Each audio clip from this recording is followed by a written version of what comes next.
L'exercice 4. Un dioptre sphérique de rayon R égale à 10 cm de courbure sépare deux milieux d'indice n' égale à 3,5, n égale à 1. Là, on remarque que la distance algébrique SC est positive.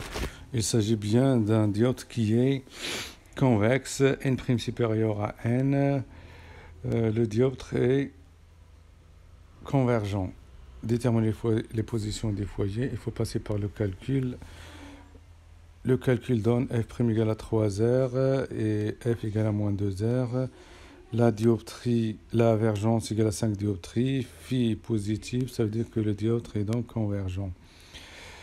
R égale à 10 cm, ce qui donne f égale à moins 20 cm et f' égale à 30 cm.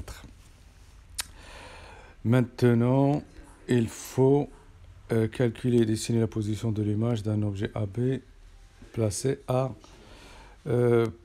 Pour calculer la position de l'image, il faut passer par la relation de conjugaison. Pour la question A, l'objet est réel, ça veut dire que sa position P est négative, P égale à moins 60 cm. Le calcul donne pour P', 45 cm. La position P' est positive, l'image est réelle. Pour former l'image, on commence par placer les foyers objet-image, FF', placer l'objet AB et utiliser les rayons les plus simples. Par exemple, celui qui arrive parallèlement à l'axe principal, après avoir traversé le dioptre, il passe par F', il continue son chemin. Et le deuxième qui arrive orthogonalement, c'est-à-dire par C, il ne va pas être dévié.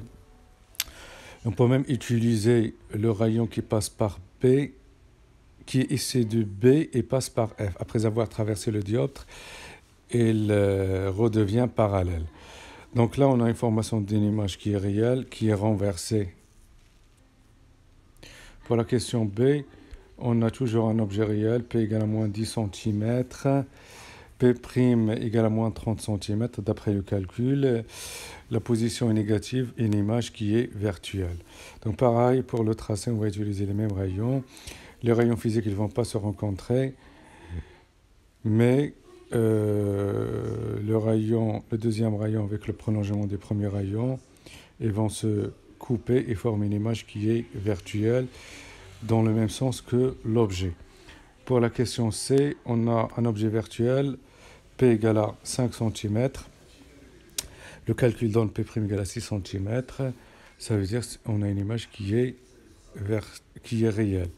Donc sur le tracé, on voit que l'image est formée par les mêmes rayons et par l'intersection des rayons physiques. Pour la question 3, on va inverser les indices. Si on inverse les indices de réfraction, L' aura la valeur 1 et n égale à 3,5. Donc là, on a un dioptre qui est divergent. Pour la question A, on a P égale à moins 60 cm. Le calcul donne P' égale à moins 13,33 cm. C'est une image qui est virtuelle. On utilise toujours les mêmes rayons. Et on voit que l'image est formée par l'intersection d'un rayon physique et d'un prolongement. Donc c'est une image qui est virtuelle dans le même sens que l'objet. Pour B, on a P égale à moins 10 cm. Le calcul donne pour P', moins 5 cm. C'est une image qui est toujours virtuelle. Pour l'autre tracé, on utilise toujours les mêmes rayons. Et on voit sur le tracé que voilà, un prolongement participe à la formation d'une image. Pour B, on a un objet virtuel, sa position P est positive, il est à 5 cm. Le calcul donne pour P', 4 cm. C'est une image qui est réelle parce que P' est positif.